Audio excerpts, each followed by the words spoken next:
Unifev promove primeiro dia de cadastros para doadores de medula óssea. O objetivo é encontrar alguém compatível com o menino João Pedro.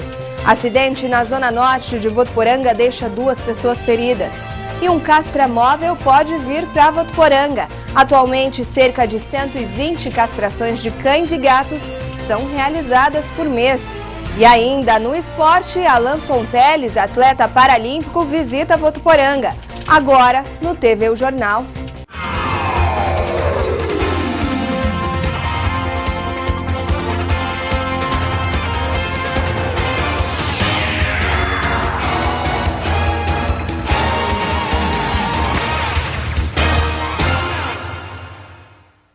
Boa noite. Foi promovido hoje, no campus centro da Unifev, o primeiro dia de cadastramento para doação de medula óssea, em prol do menino João Pedro. Dezenas de pessoas se sensibilizaram. O cadastramento foi realizado em um corredor do campus centro da Unifev, das 9 da manhã às 2 horas da tarde, e contou com a participação e solidariedade de dezenas de pessoas, na tentativa de encontrar um doador compatível para o garoto João Pedro, de 6 anos de idade. Além de oferecer infraestrutura necessária para a campanha, a Unifev tem colaborado com a causa por meio de materiais informativos e apoio de colaboradores. Este agente de captação de doadores de sangue do Hemocentro de Fernandópolis avaliou como positiva a participação da população. Muita gente solidária, bastante pessoas compareceram aqui para fazer o cadastro que já tinham passado da idade, né? E assim, a gente sente que as pessoas mesmo querem ajudar, né? Mas só que eu tenho que falar uma coisa, o cadastro não é somente para o João Pedro, sim, mas para todos. É um cadastro, como eu falei, é nacional. Então ela talvez não seja compatível com o João Pedro, mas seja compatível com outras pessoas. A campanha solidarizou esta jornalista, que já se cadastrou como doadora e aprendeu que qualquer doação de uma pequena parte de si pode fazer a diferença na vida de outras pessoas. Só o fato de saber que eu posso a qualquer momento ser chamada para ajudar uma pessoa já é uma sensação única. E não vai fazer falta para mim. Na mesma época que eu decidi ser doadora de medula óssea, eu resolvi me cadastrar como doadora de órgãos e a cada 6 meses eu faço a doação de sangue. Então saber que vai ter um pedacinho meu ajudando alguém é muito bom. Para quem perdeu a oportunidade, o cadastramento será feito novamente no dia 30, mas em outro horário, das 4 da tarde às 10 horas da noite. Aqueles que quiserem fazer a doação só precisa trazer os documentos, o RG, cartão SUS se tiver e o CPF. Precisa ter entre 18 e 54 anos para poder realizar o cadastro da doação. É somente um cadastro, vai colher uma amostra de sangue e a pessoa vai ficar cadastrada como possível doador de medula. O caso do garoto, que vive em Fernandópolis, já é bastante conhecido na região, em razão das inúmeras ações desenvolvidas por familiares e amigos, na tentativa de encontrar um herói para ele. Embora o quadro clínico de João Pedro seja considerado estável no momento, os pais correm contra o tempo em busca de um doador cuja medula óssea seja compatível com a do filho. Então, reforçando o que o Josiano falou, se você perdeu a oportunidade de se tornar um doador de medula óssea, ainda dá tempo. O cadastramento também será feito na quarta-feira que vem, mas em horário diferente, das 4 horas da tarde às 10 horas da noite. Não deixe de participar. E 2 pessoas ficaram feridas hoje de manhã ao se envolverem em um acidente no bairro Pozo Bom. Uma moto bateu contra a roda de um ônibus. O acidente aconteceu por volta das 11h45 no cruzamento da Avenida Emília Roy Hernandes com a Rua Marcelino Pires Bueno. Segundo informações da Polícia Militar, o ônibus e a moto seguiam pelo mesmo sentido, centro-bairro, quando o ônibus conduzido pelo motorista Estevão José Rodrigues, de 48 anos, virou à direita para entrar na Rua Marcelino Pires Bueno, quando foi atingido na roda direita por uma motocicleta conduzida por Gilberto Aparecido de Souza, de 62 anos, e que levava Maria Aparecida Araújo, de 53 anos, como passageira. Com o impacto, os ocupantes da moto caíram ao solo e sofreram ferimentos pelo corpo. As vítimas foram socorridas por viaturas do SAMU e do Corpo de Bombeiros e levados até a Santa Casa. O condutor da moto foi socorrido com fratura na perna esquerda, já a passageira foi socorrida com dores na perna direita e no pé esquerdo. As responsabilidades do acidente serão apontadas pela Polícia Científica.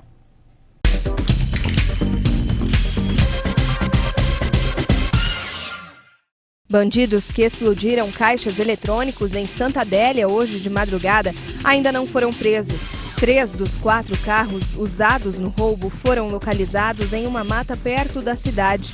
Após arrombarem os caixas e pegarem o dinheiro, os bandidos fugiram efetuando disparos por onde passaram. Um bingo clandestino foi fechado ontem em São José do Rio Preto. Policiais da DIG, a Delegacia de Investigações Gerais, chegaram ao local depois de receber uma denúncia. 20 máquinas caça-níqueis foram apreendidas e os responsáveis pelo bingo serão indiciados por crime contra a economia popular e jogos de azar. Uma mulher considerada foragida pela justiça simulou um desmaio ao ser presa pela Polícia Militar de Catanduva. Uma equipe do SAMU precisou ser chamada, mas mesmo com a encenação, a suspeita foi presa pelos policiais e encaminhada à cadeia feminina de Santa Adélia. Hoje à tarde, em Birigui, 6 filhotes de jacarés e 2 papagaios foram encontrados pela Polícia Militar enquanto fazia buscas, com o objetivo de localizar drogas e uma motoneta furtada.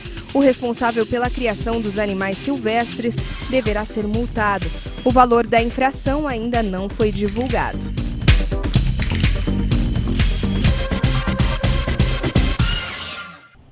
E a população de Votuporanga poderá ganhar em breve um castramóvel, o que vai permitir que mais castrações de cães e gatos sejam realizadas.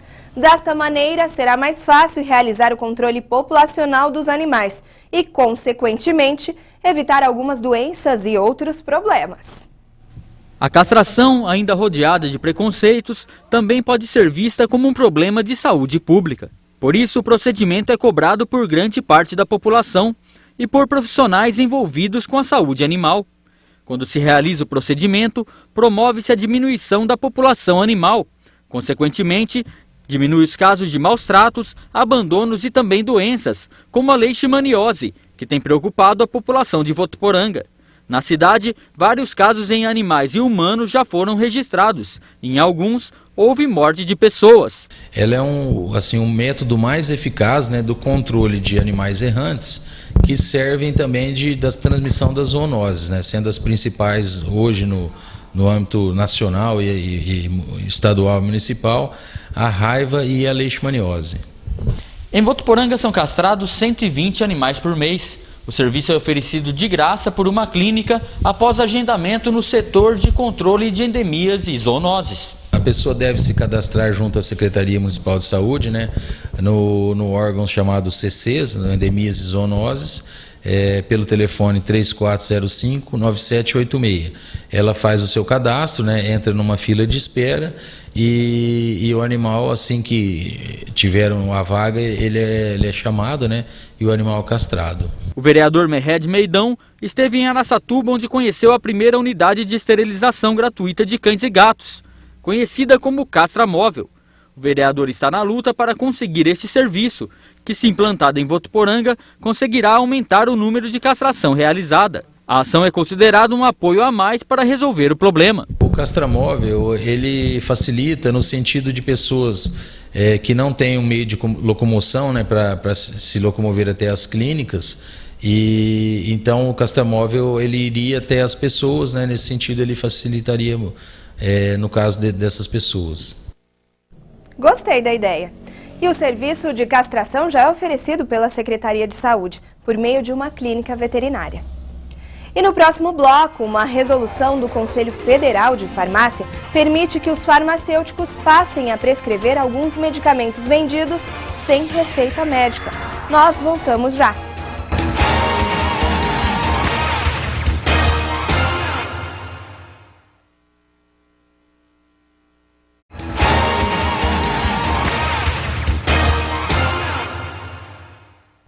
Será promovido amanhã, por meio de parceria entre a Prefeitura de Votuporanga e o Ministério da Cultura, o seminário sobre Sistema Nacional de Cultura e Proponência. O evento será no polo da Universidade Aberta do Brasil, a partir das 8 horas da manhã, e vai reunir representantes do setor cultural da 8ª Região Administrativa de São Paulo, que compreende mais de 90 cidades do interior paulista. Agora o assunto é saúde. Uma resolução do Conselho Federal de Farmácia permite que os farmacêuticos passem a prescrever alguns medicamentos vendidos sem receita médica, como analgésicos e fitoterápicos. A resolução do Conselho foi publicada no mês passado. Em Votuporanga, integrantes da classe farmacêutica comemoram a conquista.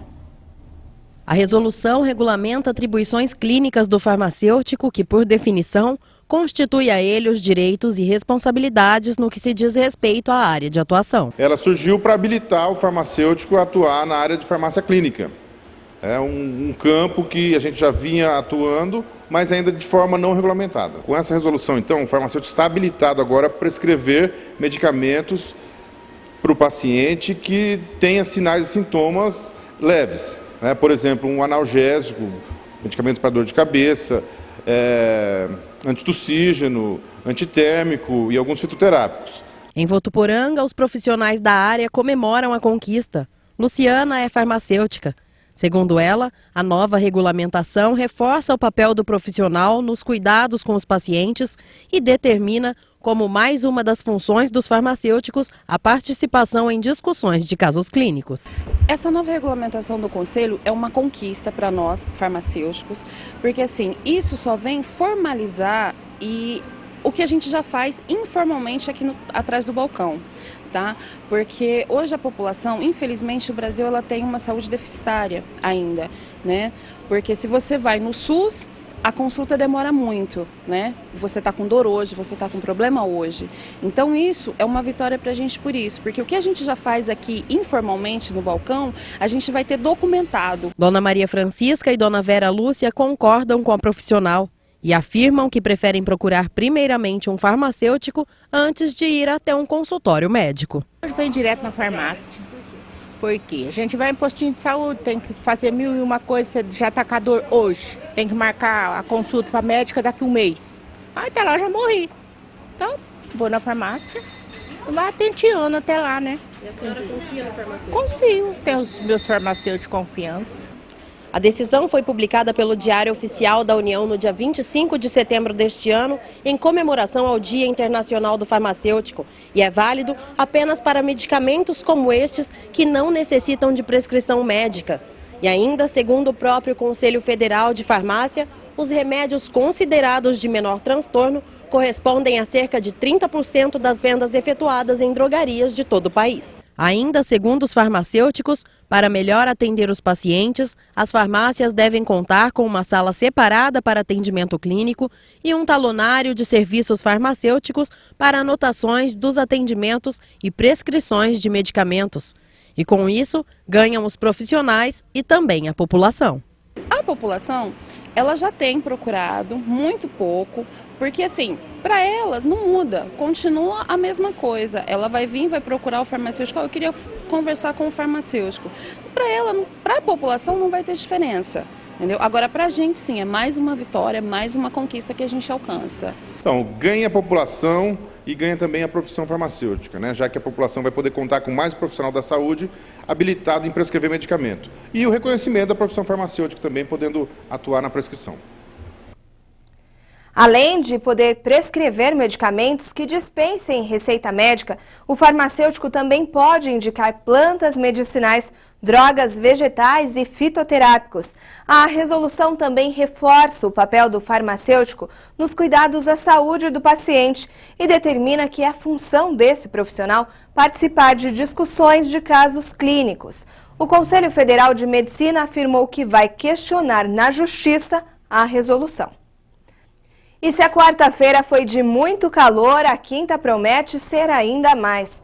A previsão para amanhã é de elevação nas temperaturas. Isso porque o ar seco está sobre a maior parte da região sudeste.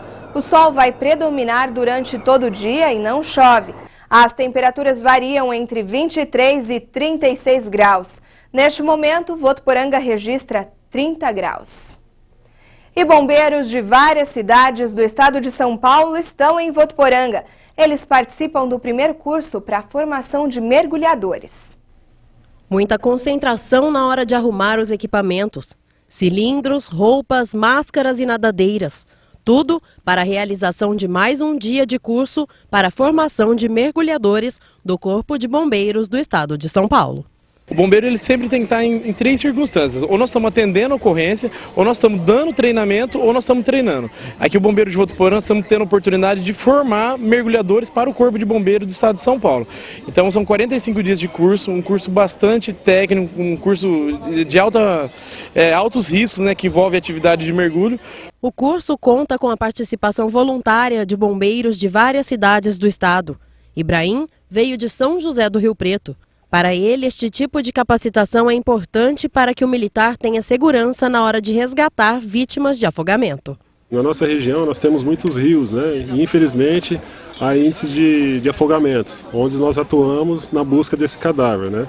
Então nós temos que estar bem preparados para não sermos mais uma vítima. Helder também ressalta a importância do curso. Há 3 anos ele trabalha na corporação de Ubatuba. Ele optou pela capacitação para adquirir mais experiência no trabalho de salvamento. É um incentivo muito bom da unidade, é o primeiro curso, então está tendo um apoio da cidade, pela prefeitura, do comando da unidade também, instrutores formados pela minha unidade, formados por outras unidades, então a tendência é que seja cada vez mais técnico e benefício ainda maior para a unidade e para a população.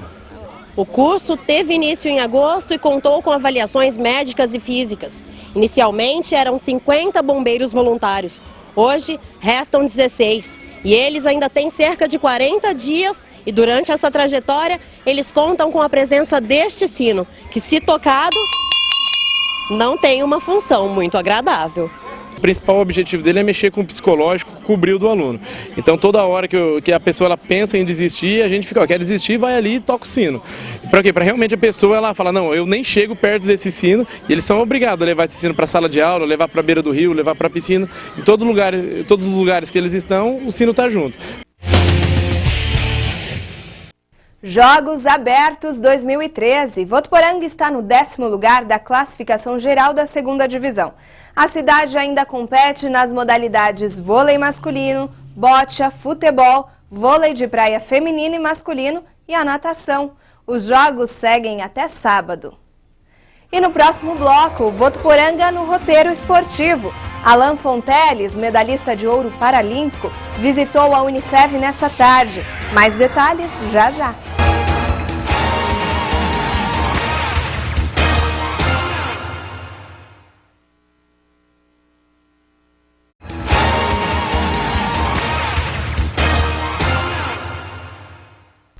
O atleta brasileiro e medalhista de ouro paralímpico Alan Fonteles esteve hoje no auditório do Campo Centro da Unifev. Durante a visita a Votuporanga, o atleta falou um pouco sobre a sua trajetória de superação. Fonteles venceu os Jogos Paralímpicos de 2012, disputados em Londres. Ele também possui outros títulos. No Mundial de Atletismo Paralímpico, conquistou 3 medalhas de ouro e 1 de prata.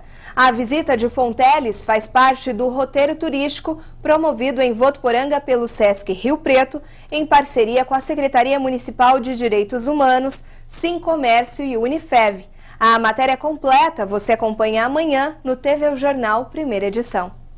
E esporte continua sendo o nosso assunto aqui no TV o Jornal. O Zé Neto, nosso comentarista, já está aqui no estúdio para falar sobre o São Paulo e o Corinthians que entram em campo hoje, mas em campeonatos diferentes, né, Zé Neto? Boa noite.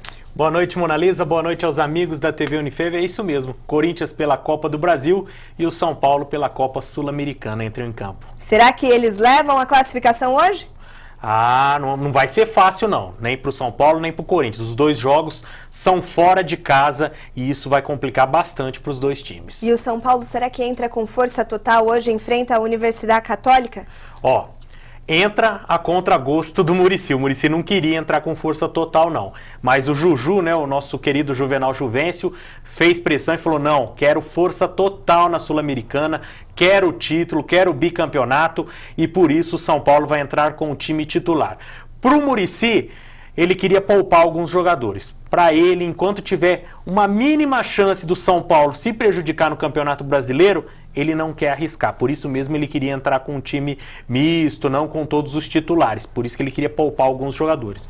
Agora, a ordem veio de cima. Então, ele como funcionário do clube, né, funcionário do São Paulo, cumpriu a determinação e o São Paulo entra com o time completo. O São Paulo precisa da vitória fora de casa, porque o primeiro jogo aqui no Morumbi foi 1-1. E o Corinthians entra em campo hoje pela Copa do Brasil. Será que ele tem chances de eliminar o Grêmio depois dessa fase ruim do time? Ter chances tem. Não vai ser fácil para o time do Corinthians. O jogo é lá em Porto Alegre, mais uma vez na Arena do Grêmio. Semana passada o Corinthians já jogou lá pelo Campeonato Brasileiro e perdeu. Pelo placar que elimina o Corinthians da Copa do Brasil, 1-0. Qualquer empate, né? Não o 0-0, que o 0-0 leva a pênaltis, 1-1, 2-2, o Corinthians se classifica. Então o Corinthians precisaria de um empate com gols para se classificar na Copa do Brasil. Ou vencer o Grêmio, né? Mas não pode perder de jeito nenhum. Para isso, o Tite mudou um pouco o time, colocou o Renato Augusto como titular, o Sheik vai para o banco de reservas e o Corinthians vai tentar melhorar a sua pontaria, né? Já que no último jogo finalizou bastante, agora precisa converter gols. O Corinthians que não tem um bom ataque nesse segundo semestre, então o Tite está cobrando isso. Boa pontaria do time do Corinthians. Vamos ficar na torcida para dar a classificação paulista aí hoje à noite, né? Com certeza, uma dupla classificação e não uma dupla eliminação hoje à noite, nesta quarta-feira. É isso aí, Zé. Obrigada pela sua participação, uma boa noite para você e até sexta. Para todos nós e até sexta-feira. E o TV Jornal de hoje fica por aqui, uma ótima noite para você.